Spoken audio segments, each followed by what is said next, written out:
उत्तर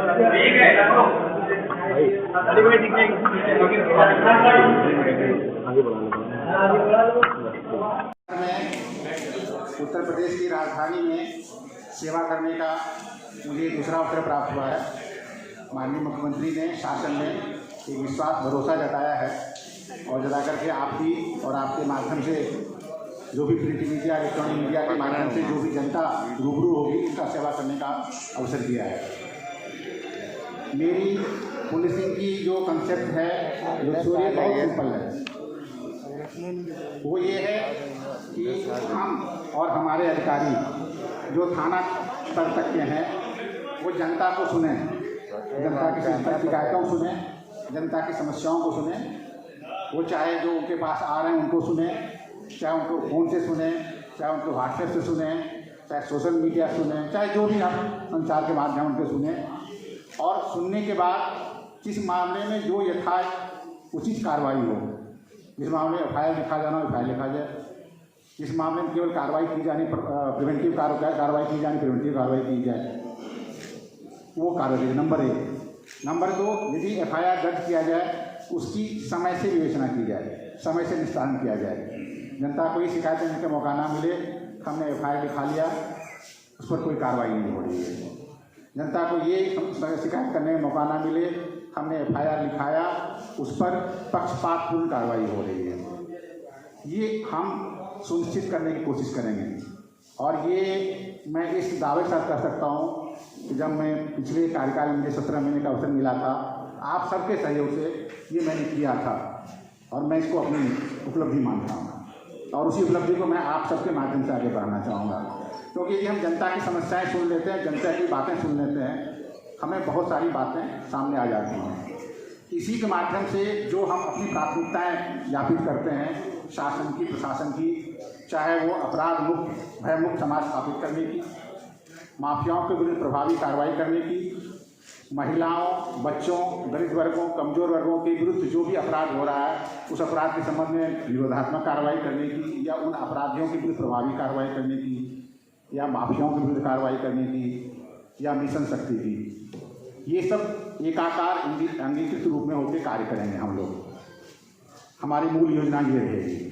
इसके साथ साथ आप ट्रैफिक की बात करें, स्मार्ट सिटी की बात करें, सेफ सिटी की बात करेंगे, ये सब धीरे धीरे सामने नई चीज़ें आ रही हैं, उस पर भी हमारा फोकस रहेगा।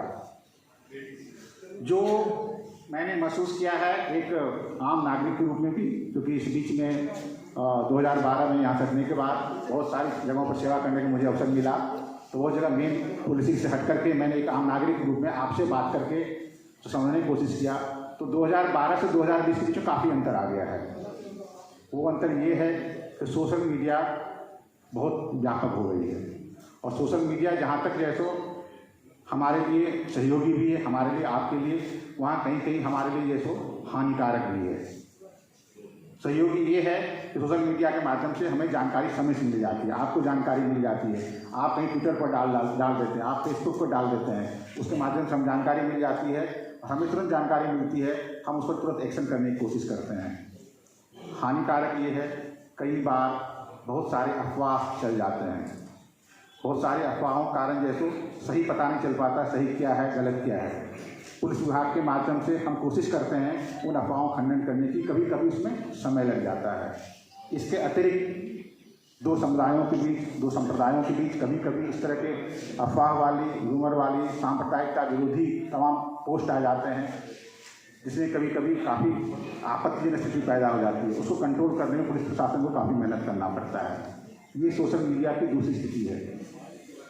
सोशल मीडिया की एक और स्थिति है जहाँ मैं ATS से आ रहा हूँ, आप लोग जानते हैं रेडिकलाइजेशन की बात हम लोग सब कर रहे हैं और रेडिकलाइजेशन हम आप सबके बीच में व्याप्त हो चुका है।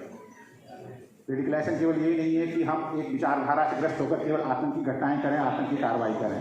रेडिकलाइजेशन ये भी है कि हम किसी विचारधारा से प्रभावित होकर गलत कार्य करें, चाहे वो आतंकी कार्रवाई ना होकर सिंपल आपराधिक कार्रवाई क्यों ना हो।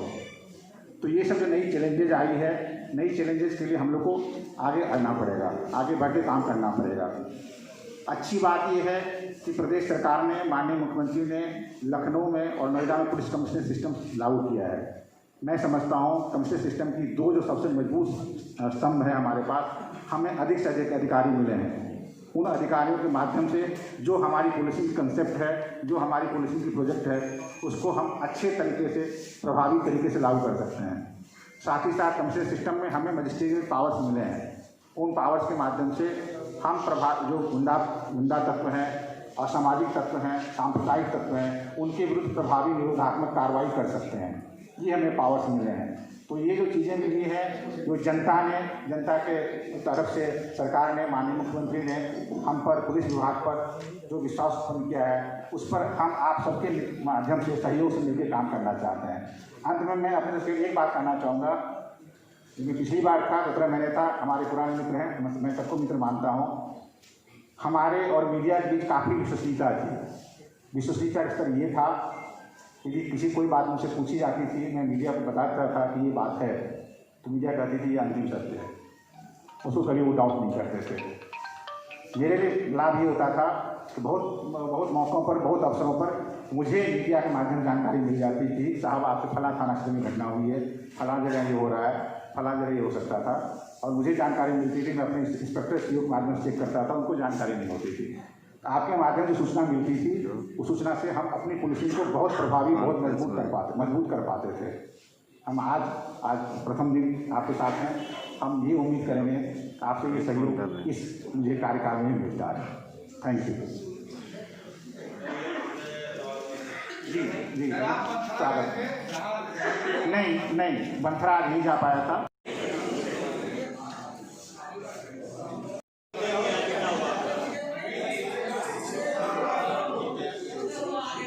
तो वही सबको अपना मानते हुए सबको नमस्कार, आदाब, यथावत।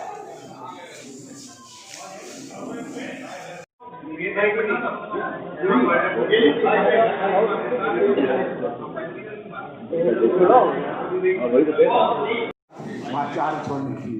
वहाँ जिन्होंने मेरे उत्तराधिकारी हैं उनको मैं ब्रीफ करने गया तो फिर काफ़ी समय लग गया, तो आज मंत्रा नहीं जा पाया था, लेकिन मैं मंत्रा जाऊँगा। तो डी है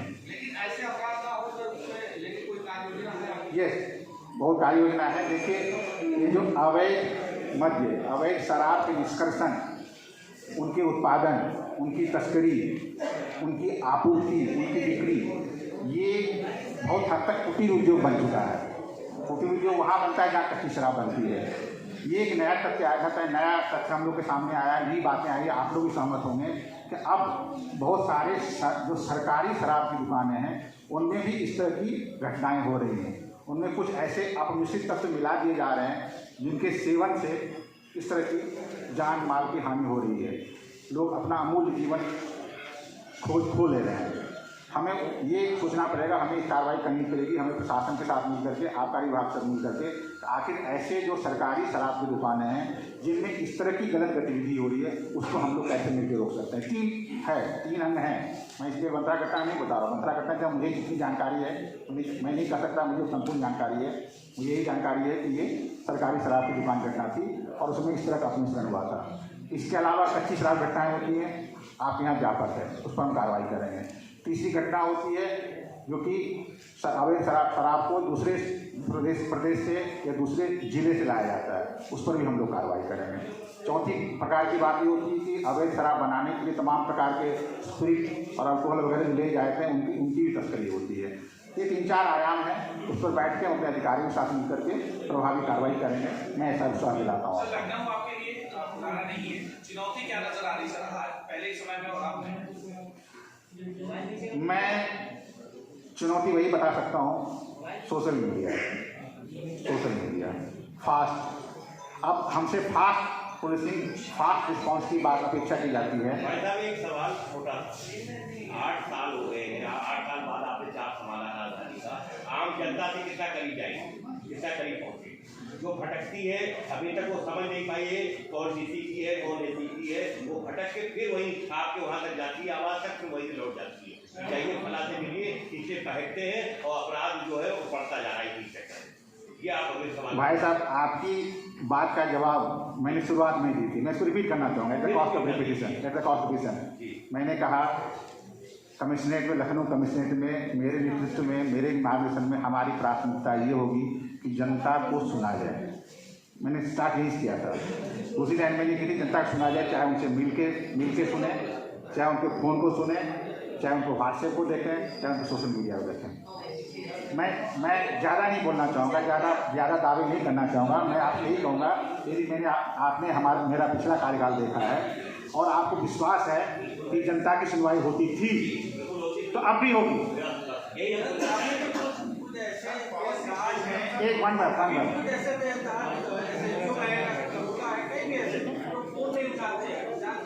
जाइए रखिए ना।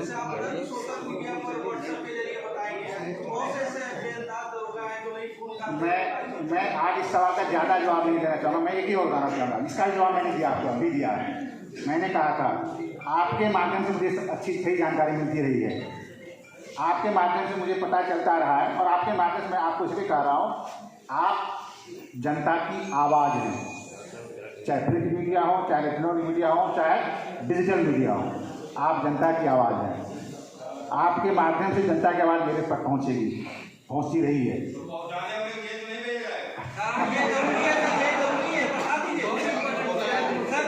नहीं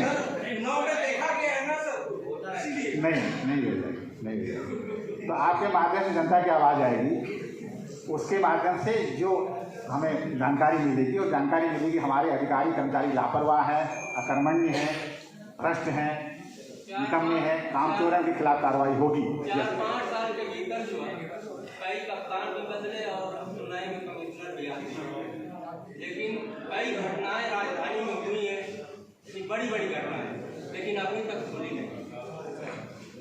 मैं कोशिश करूंगा कि जो इस तरह घटनाएं पिछले कुछ सालों की, मैं नहीं कहूँगा सारे सालों की, उसे समीक्षा करके देखूं, और मैं कोशिश करूँ कि उसमें कितनी घटनाएं खोल सकता हूँ। ये मेरे लिए चैलेंज है। फिलहाल आपके समय की कोई नहीं बाकी जी, फिलहाल आपके समय की कोई नहीं बाकी, सब कुछ बाकी है। ये मेरा सवाल है। आप कुछ छोड़ा नहीं है, ये बात है। Thank you. आगे इलेक्ट्रॉनिक मीडिया का आगे हो गया तो प्रिंट मीडिया का आने का उनके सवाल